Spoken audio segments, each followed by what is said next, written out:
ITSA Hospital, on a mission towards a healthy world. Our 350-bed hospital with 3 dedicated wings, multi-specialty, pediatrics और wellness.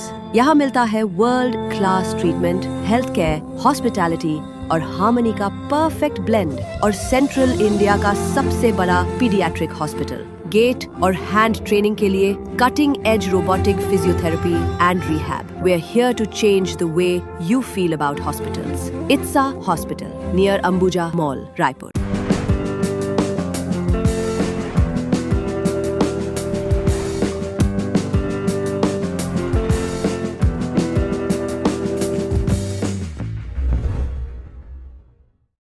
Chhattisgarh के मुख्यमंत्री विष्णुदेव साय की सरकार के 2 साल पूरा होने के साथ होना तो यह था कि उनकी उपलब्धियों पर चर्चा होती, लेकिन पिछले सप्ताह भर से उन्हें मुख्यमंत्री पद से हटाए जाने की चर्चा हो रही है, सोशल मीडिया पर भी और राजनीतिक गलियारों में भी.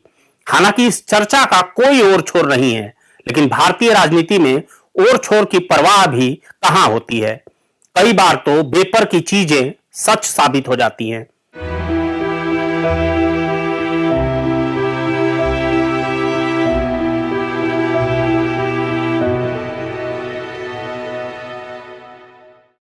नमस्कार, खबरों की खबर में आपका स्वागत है. आप देख रहे हैं सेंट्रल गोंडवाना खबर और मैं हूं राघवेंद्र.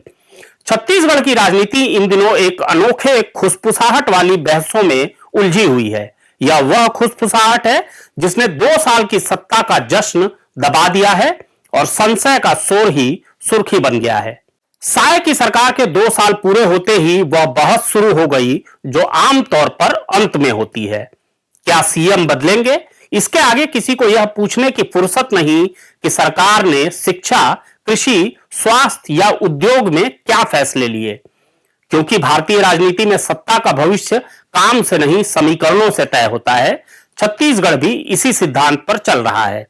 वैसे 2 साल पहले किसी ने कल्पना नहीं की थी कि विष्णुदेव साय मुख्यमंत्री बनेंगे और आज भी किसी को भरोसा नहीं कि वे अगले 2 साल कुर्सी पर रहेंगे.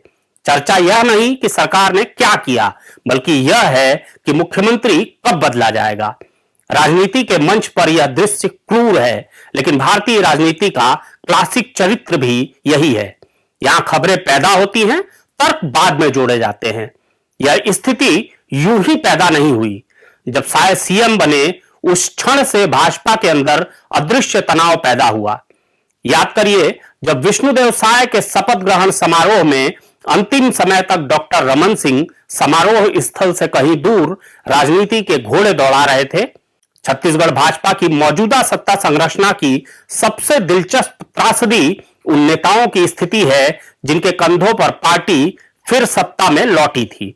रमन सिंह इसका सबसे बड़ा प्रतीक थे. 3 बार मुख्यमंत्री रहे. राज्य की राजनीतिक ठोकरों, सत्ता समाज के समीकरणों और प्रशासनिक ताने बाने को गढ़ने वाले इस चेहरे को आज पार्टी ने एक मार्जिनल मॉन्यूमेंट में बदल दिया है. उनका सम्मान मौजूद है, लेकिन प्रभाव खत्म कर दिया गया है. हालांकि कहा जा रहा है कि सत्ता की चाबी उनके ही पास है, लेकिन यह अधूरा सच है. यही हाल अमर अग्रवाल, अजय चंद्राकर, राजेश मूणत जैसे नेताओं का है, जो आज विचारधारात्मक अवशेष की तरह पेश किए जा रहे हैं. पार्टी उन्हें सम्मान मंच पर रखती है, लेकिन निर्णय की टेबल से दूर रखती है.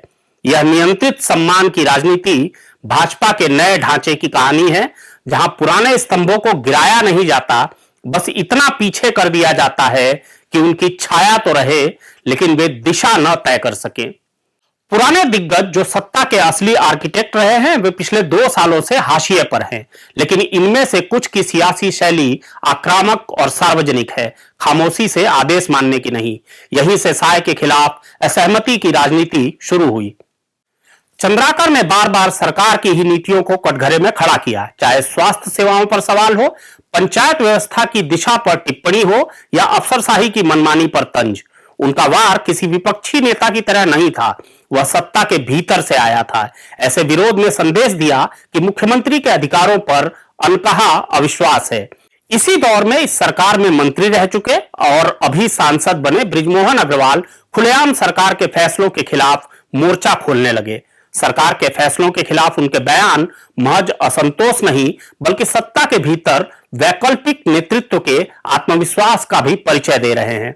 ऐसे संदर्भों ने यह स्पष्ट कर दिया कि भाजपा में नेतृत्व का केंद्रीकरण चेहरे पर है, निर्णय कहीं और होते हैं। और यही वजह है कि मुख्यमंत्री को अपनी ही पार्टी में अपनी स्थिति लगातार सिद्ध करनी पड़ रही है।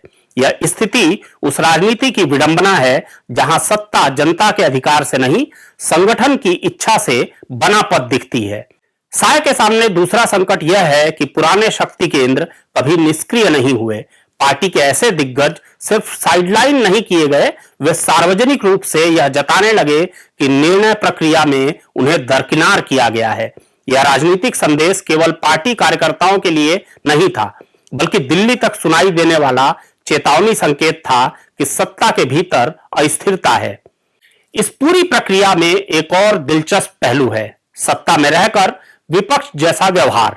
जब भाजपा नेता ही सरकार के फैसलों को गलत कहने लगे, तब विपक्ष की उपयोगिता स्वतः कम हो जाती है।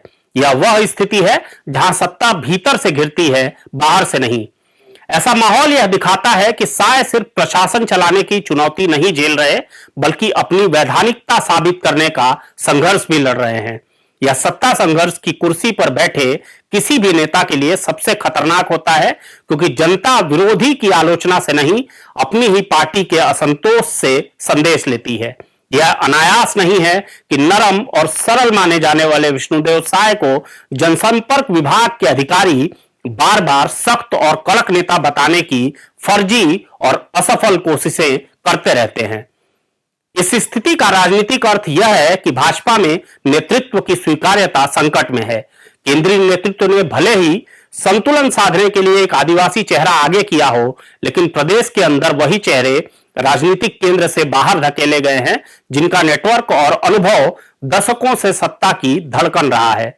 ऐसे में पुराने भाजपा नेताओं का सार्वजनिक असंतोष सिर्फ व्यक्तिगत शिकायत नहीं, यह उस मॉडल की आलोचना है जहां मुख्यमंत्री का पद महज प्रबंधकीय चेहरा रह गया है। यह भी सच है कि भाजपा का छत्तीसगढ़ प्रयोग अभी परिपक्व नहीं हुआ। जिस प्रकार मोदी शाह मॉडल में राज्यों के नेतृत्व को नियंत्रित किया जाता है, वह वहां सफल होता है जहां चेहरे की पकड़ मजबूत हो। लेकिन साय के मामले में समस्या उल्टी है। चेहरा प्रतीकात्मक है और संगठन के पुराने स्तंभ अपनी जगह खोने को तैयार नहीं। इसके परिणाम स्वरूप सरकार का ध्यान विकास, नीति, प्रशासनिक सुधारों पर नहीं, बल्कि अंदरूनी समायोजन, संतुलन और असंतोष प्रबंधन पर अधिक दिख रहा है। यही कारण है कि 2 साल पूरे होने पर सोशल मीडिया पर एजेंडा उपलब्धियों से नहीं, बल्कि सीएम कब बदलेंगे कि कहीं अधिक नजर आने लगी। यह परिदृश्य भाजपा की सबसे बड़ी राजनीतिक कमजोरी को उजागर करता है। भले सरकार बहुमत में है, लेकिन नेतृत्व असुरक्षा में है। यही वजह है कि अफवाहें खबर बन जाती हैं। अफवाहों पर प्रतिक्रिया नीति से ज्यादा प्रभावशाली दिखती है। इस पूरी कहानी का असली सार यह है कि विष्णुदेव साय का शासन केवल प्रशासनिक चुनौती नहीं, वैधता के मामले से भी जूझ रहा है। उनके सामने 2 रास्ते हैं, या तो वे पार्टी के भीतर असंतोष को साध कर खुद को निर्णायक नेतृत्व के रूप में उभारें, या आज नहीं 6 महीने, साल भर बाद ही सही, इतिहास उन्हें एक ट्रांजिशनल चेहरा मानकर आगे बढ़ जाएगा। सवाल यह भी है कि क्या भाजपा ने साय को प्रतीक के रूप में आगे रखा, निर्णय का वाहक बनने के लिए नहीं? और यदि ऐसा है तो यह प्रयोग अंततः संघर्ष ही पैदा करेगा। छत्तीसगढ़ के 2 वर्षों की राजनीति यही कहती है, यहां सत्ता नहीं, सत्ता की अनिश्चितता शासन कर रही है। अफवाहें ही विमर्श तय कर रही हैं। पुराने दिग्गज अपने पुराने प्रभाव की पुष्टि कर रहे हैं और मुख्यमंत्री सत्ता में होते हुए भी अपनी सत्ता का प्रमाण खोज रहे हैं। दूर की कौड़ी लाने वाले तो यहां तक कह रहे हैं कि बस्तर में नक्सलियों की विदाई और सरगुजा बिलासपुर संभाग में खनन परियोजनाओं की मंजूरी के बाद विष्णुदेव साय की बहुत उपयोगिता नहीं रह गई है। ऐसे में बस्तर के इलाके से किसी नाम को नए सीएम के तौर पर सामने लाया जा सकता है, लेकिन इस तरह के कयास का सच यही है कि अभी तो यह महज अफवाह और कानाफूसी भर है। लेकिन भारतीय राजनीति की यह सबसे तीखी सच्चाई है कि यहां काम की चर्चा नहीं, खेल की गूंज ज्यादा होती है। खबरों की खबर में फिर किसी खबर पर बात होगी। इस तरह की खबरों को देखने के लिए आप हमारे चैनल को लाइक, शेयर और सब्सक्राइब जरूर करें। हमेशा की तरह हमें अपनी खबरों पर आपके कमेंट्स का भी इंतजार रहता है। नमस्कार।